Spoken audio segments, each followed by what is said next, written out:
நம்ம போட்டாது இதா இப்போ வந்து ஒரு லான்ச்சில் வந்திருக்கிறேன். எப்படி இருக்குன்னு சொல்லிட்டு நம்ம பார்ப்போம். ஸோ வாங்க, இதான் லான்ச்சு, விசைப்படகுன்னு சொல்லுவாங்கங்க.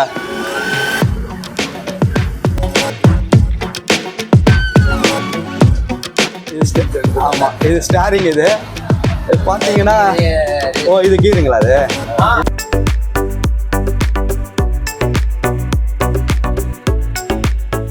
மக்களே வணக்கம், welcome to our channel route to Tamil. இப்போ வந்து நம்ம எங்கே வந்திருக்கோன்னா இந்தியா பிக்கஸ்ட் ஃபிஷ் மார்க்கெட்டுக்கு தான் வந்திருக்கிறோம்.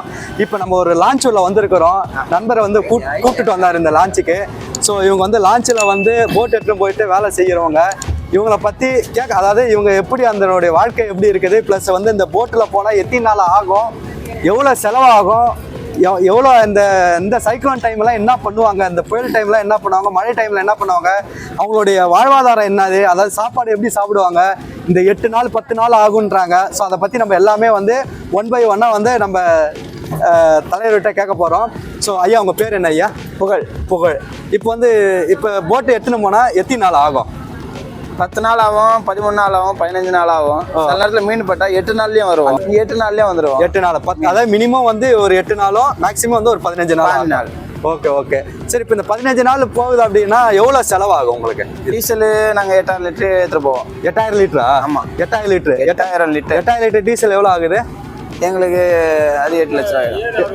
7,60,000 ரூபாய் ஆயிடுது. ஐஸு, அப்புறம் வந்து ரேஷனு, சாப்பாடு, அந்த செலவு, அது இது எல்லா பொருள்லாம் சேர்த்து எப்படியும் 9 ரூபாய்க்கு மேலே செலவு வந்துடும். 9 ரூபாய். அதாவது டீசலு, உங்களுடைய சாப்பாடு, ஐஸ் கட்டி, இந்த ஸ்டாக் வைக்கிறது எல்லாமே சேர்த்து 9 லட்சம் ஆயிடும். ஸோ இப்போ 9 லட்சத்துக்கு நீங்கள் போறீங்கன்னா மினிமம் வந்து 5 நாள் இருப்பீங்களா? எத்தனை நாள் இருப்பீங்க? மினிமம் எத்தனை நாள் இருப்பீங்க? மினிமம் 5 நாள். மினிமம் 5 நாள். மினிமம் 5 நாள், மேக்ஸிமம் 15 நாள். மேக்ஸிமம் 15 நாள். மீன் பட்டாக நடுவில் எப்போ வேணாலும் வந்துடும். 15 நாள் கண்டிப்பா ஆகும். 17. அதாவது இவங்க என்ன அதுக்கான தேவையான பொருள் எல்லாமே எடுத்துட்டு மேக்ஸிமம் 15 நாள் இருப்பாங்க. ஆனால் அதே சமயம் வந்து அவங்க போகிற டைமில் 5 நாளில் மீன் அதிகமாக கிடைச்சிருச்சு அப்படின்னா ரிட்டர்ன் வந்துடுவாங்க. அவங்க வந்துட்டு இங்கே வந்து இறக்கிட்டு திரும்ப போயிடுவாங்க. இன்கேஸ் வந்து அந்த 5 நாளில் கிடைக்கல அப்படின்னா இந்த பேரல், இப்போ நான் காட்டினேன் பார்த்தீங்களா, இந்த பேரலில் பாருங்கள், பேரல் பாருங்க, இந்த பேரல் ஃபுல்லாக வந்து மீன் பிடிக்கிற வரைக்கும் அவங்க கடலில் தான் இருப்பாங்க. ஸோ இந்த பேரல் ஃபுல்லாக வந்து ஃபுல்லாக ஆனால் தான் திரும்ப ரிட்டர்ன் வந்து வருவாங்க. இவங்க 180 கேன் 200 கேன். இந்த ஒரு லான்ச்சில் பார்த்தீங்கன்னா கிட்டத்தட்ட வந்து 150லேருந்து 200 பேரல் வந்து வச்சிருப்பாங்களாமா. ஒரு போட்டுக்கு ஒவ்வொரு போட்டுக்குமே வந்து 150 to 200 பேரல் வச்சிருப்பாங்க. அந்த 150 to 200 பேரல் ஃபுல்லா மீன் வந்து பிடிச்சா மட்டும்தான் அவங்க வந்து திரும்ப கரைக்கு வருவாங்க. சப்போஸ் அது 5 நாள்லயும் மாட்டலாம், இல்ல 10 நாள்லயும் மாட்டலாம், இல்ல 15 நாள்லயும் மாட்டலாம். ஸோ அதுக்கு தகுந்த மாதிரி இந்த பேரல் ஃபுல்லாக மீன் பிடிச்சிட்டு வந்துட்டு தான் கரைக்கு வருவாங்க. ஸோ இதுக்கு வந்து கிட்டத்தட்ட வந்து 9 லட்சம் ஆகும்னு சொல்கிறாங்க. ஸோ இப்போ இந்த லான்ச்சில் வந்து எத்தனை பேர் நீங்கள் போவீங்க ஒர்க்குக்கு? 9 பேர் போவோம். 9 பேர் போட்டில் 10 பேர் போவாங்க. ஆமாம். ஸோ இந்த போட்டில் 8 பேர் போவாங்க. 8 பேர் போவாங்க. ஸோ இப்போ டிரைவர் எல்லாமே சேர்த்து தான் சொல்லுவாங்க. எல்லாருமே சேர்த்து 9 to 10 பேர். ஆமாம், 8 to 10 பேர் எல்லாத்தையும் சேர்த்து 8 to 10 பேர் வந்து இவங்க போவாங்க. இவங்களுடைய இதெல்லாம் ஃபுட்டெல்லாம் இப்போ இந்த 10 நாளைக்கு 15 நாள் சொல்கிறீங்கல்ல, ஆமாம், இது ஃபுட்டெல்லாம் எல்லாமே நாங்க ரேஷன் போட்டு போவோம். பொருள் எல்லாமே வாங்கிட்டு போவோம். சமைக்கிறதும் எப்படி சமைப்பீங்க? கேஸ்ல இருந்து, பால்ல இருந்து, தயிர்ல இருந்து, அரிசியில இருந்து, எண்ணெயில இருந்து எல்லா பொருளுமே, வெங்காயம், தக்காளி, பச்சை மிளகாய் எல்லா பொருளுமே எடுத்துட்டு போயிடுங்க. கம்ப்ளீட்டா எல்லாமே வாங்கிட்டு போயிடுவோம். கறி நான்வெஜ் கிடையாது. நான்வெஜ்னா கறி கிடையாது, மீன் இருக்கு. மீன் நாங்க பிடி ஆக்கி சாப்பிடுறோம்ல. அதனால கறி ஐட்டம் கிடையாது. மத்தபடி எல்லா பொருளுமே வாங்கிட்டு போயிடுவோம். எடுத்துட்டு போயிடுவீங்க. ஆமா. இங்க சமைக்கிறது எப்படி? நமக்கு சமையல் ரூம் நம்ம வீட்டு மாதிரி தான் இதுவும். ஓ, வீடு உள்ள அப்படிங்களா? வீடு மாதிரியே தான். ஒரு ஹால் இருக்கு, ஸ்டேரிங் எல்லாமே இருக்கும், ஹால் இருக்கும். அதுக்கு பின்னாடி சமையல் கட்டு தனியா. சமையல் செய்யறதுக்கு சமையல் கட்டு தனியா, கேஸ் எல்லாமே. நாங்க ஸ்பேர் 2 கேஸ் எடுத்து போறோம். ஒன்னு காலி ஆயிட்டா இன்னொன்னு யூஸ் பண்றதுக்கு 2 கேஸ் எல்லாமே ஸ்பேர். எல்லாமே எடுத்துன்னு போயிட்டு நீங்க சமைச்சு சாப்பிடுவீங்க. சரி, சப்போஸ் வந்து இந்த புயல் டைம் வருது இல்ல, மழை டைம், புயல் டைம், அப்படி அப்பெல்லாம் என்ன பண்ணுவீங்க? ஏன்னா ஒரு ஹார்பரோ இல்ல எங்க நமக்கு பாதுகாப்போ அங்க ஒதுங்கிடுவோம். நியர்பை இப்ப வேற ஸ்டேட்டா கூட இருக்கலாம், அது ஒண்ணும் எந்த ஸ்டேட்டா இருந்தாலும் அது ஒண்ணும் உங்களுக்கு கடல் புயல்னா நம்மள உள்ள விட்டுருவாங்க. சோ ஆனா நம்ம இந்தியாக்குள்ள இருக்கணுமா இல்ல சப்போஸ் வெளியே கூட? இந்தியாக்குள்ள இந்தியா வெளியே போக அதர்ல நம்ம போகணும்னா முடியாது. அவ்வளவு தூரம் போக மாட்டோம். அதே மாதிரி போக கூடாது. உங்களுக்கு ஆனா தெரியும், கணக்கு தெரியும், இவ்வளவு தூரம் போனா இந்த நம்ம எல்லாம் இருக்கு அப்படின்னு அந்த கணக்கெல்லாம் தெரியல. அது உள்ள நாங்க இப்ப சென்னையில இருந்து விசாகப்பட்டினம் வரைக்கும் அந்த லாஸ்ட் வரைக்கும் போயிட்டு தொழில் பண்ணிட்டு வருவோம். Okay okay. இந்த சைடு நாங்க நாகப்பட்டினம் வரைக்கும் போய் தொழில் பண்ணிட்டு வருவோம். நாகப்பட்டினம் அது தாண்டி நாங்க இன்னும் போனதில்ல. சென்னையில இருக்கிற போட்டு. புரியுது. சென்னையில இருக்கிற போட்டு, சென்னையில இருக்கிற போட்டு அதை தாண்டி 2 இடத்த தாண்டி இன்னும் போனதில்ல. அதான் இவங்க இவர் என்ன அதேதான் அதை தாண்டி போன ட்ரிப் வந்து ட்ரை பண்ணி இது பர்மிஷன்லாம் வாங்கி அந்தமான் வரைக்கும் 6 போட்டு போயிட்டு வந்தாங்க. Okay okay. சரி இல்லங்களாம் நம்ம தொழில் பண்ண முடியல, அதனால வந்துட்டாங்க. அதோட அது ஸ்டாப் பண்ணிட்டாங்க, யாருமே போகல. சரி, இன்னைக்கு ஒரு இது இப்போ 9 லட்சம் ரூபாய் செலவு பண்ணி போறீங்களா, அந்த அளவுக்கு இது கிடைக்குமா?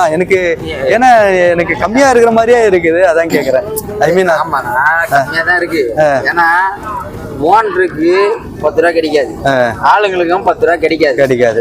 ஏன்னா நம்ம போயிட்டு வர்றது வந்து அதிகமா மீன் தென்பட்டாதான் நம்மளுக்கு 10 ரூபா கிடைக்கும். இல்லன்னா இந்த 150 கேன நம்ம மிஷின் வந்தாலும் நம்மளுக்கு 1000 2000 தான் கிடைக்கும். நம்ம 10 நாள் கஷ்டப்பட்டு வந்தாலும் 5 நாள் கஷ்டப்பட்டு வந்தாலும் இந்த 150 கேனுக்கு 1000 2000 தான் நம்மளுக்கு கிடைக்கும். எவ்வளவு சீக்கிரம் வருமோ இது எதனால நம்மளுக்கு அவ்வளவு கிடைக்குதுன்னும் போது டீசல் விலை ஏத்தனால இல்ல டீசல் விலை குறைஞ்சிருந்ததுன்னா நம்மளுக்கு இன்னும் ஒரு 2000 எக்ஸ்ட்ரா கிடைக்கும், 4000 கிடைக்கும். இது என்ன பிரச்சனைனா டீசல் ரேட் அதிகமால உங்களுக்கு வந்து வருமானம் கம்மி. ஆக்சுவலி என்ன மக்கள் என்ன சொல்ல வராங்க அப்படின்னா, இவங்க வந்து போறாங்கல்ல கூடுமான வரைக்கும் ஒரு 5 நாளுக்குள்ள எல்லாமே கேனை ஃபில் பண்ணிட்டு பேரல் ஃபில் பண்ணிட்டு வந்துட்டுனா இவங்களுக்கு லாபம் தான். அதே சமயத்துல இவங்களுக்கு வந்து 10 நாள் 15 நாள் ஆனா அப்படின்னா லாபம் வந்து கொஞ்சம் கம்மின்னு சொல்றாங்க. அதே சமயத்துல வந்து அதனுடைய சீசன் பொறுத்து இருக்குன்னு நான் நினைக்கிறேன். ஏன்னா சில சீசன் வந்து அவங்க கிடைக்கிற மீனை பொறுத்து ரேட் அதிகமா போகலாம், இல்ல சில சீசன்ல ரேட்டு கம்மியா போகலாம். ஸோ ஆக மொத்தம் வந்து இது கிட்டத்தட்ட வந்து ஒரு காம்ப்ளெக்ஸான ஒரு தொழில் தான் இது. மீனவர் தொழில்னாவே கொஞ்சம் ஒரு கடினமான தொழில் தான் நான் என்னுடைய கருத்துல இருந்து நான் சொல்ல வரேன். ஏன்னா இவ்வளவு தூரம் கஷ்டப்பட்டு 10-15 நாள் இந்த என்ன சொல்றது இந்த கடல்ல வந்து காத்துலயும் மழையில இருந்துட்டு வராங்க அப்படின்னா உண்மையிலுமே அது வந்து எனக்கு என்னவோ அங்க பார்க்கும்போது கஷ்டமா தான் தோணுது. இது என்னுடைய தனிப்பட்ட கருத்து நான் சொல்ல வரேன். ஸோ ரொம்ப சந்தோஷங்க ஐயா உங்களை பார்த்து பேசுறதால. உங்க பேர் என்ன சொன்னீங்க? புகழ். உங்க பேர் ஐயா? முரளி.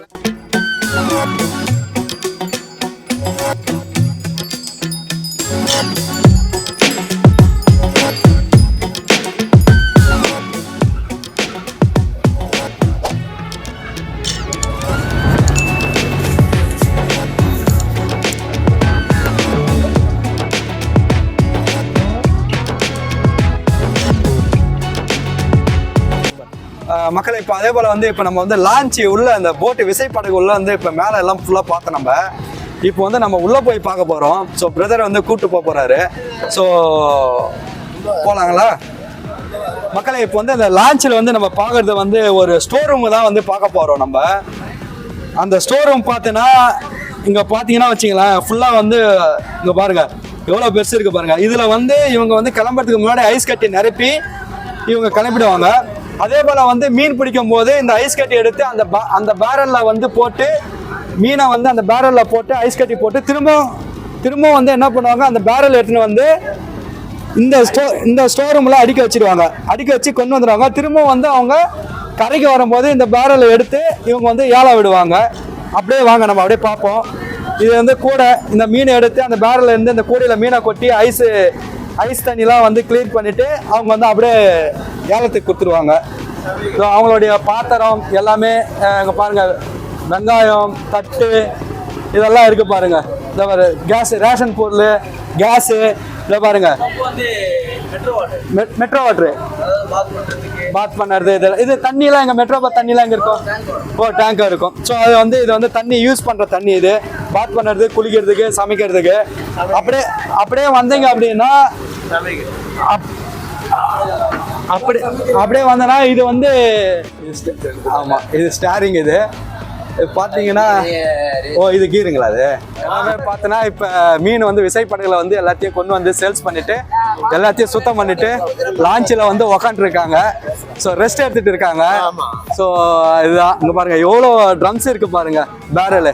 இந்த பேரலில் தான் வந்து மீன்லாம் பிடிச்சி அவங்க ஸ்டாக் பண்ணி வச்சுருப்பாங்க. மக்களே, இந்த வீடியோ உங்களுக்கு ரொம்ப பிடிச்சிருக்கும்னு நான் நம்புகிறேன். பிடிச்சிருந்தா லைக் பண்ணுங்கள், ஷேர் பண்ணுங்கள், கமெண்ட் பண்ணுங்கள். நம்ம சேனலுக்கு நீங்கள் புதுசு அப்படின்னா மறக்காமல் சப்ஸ்கிரைப் பண்ணி பெல் ஐக்கானை கிளிக் பண்ணி ஆள் கொடுங்க. இதுபோல் மற்றும் ஒரு தொகுப்பில் நாம் சந்திப்போம். Until bye from Annamalai, root to go Tamil. Bye bye. Thanks for watching this video. Thank you.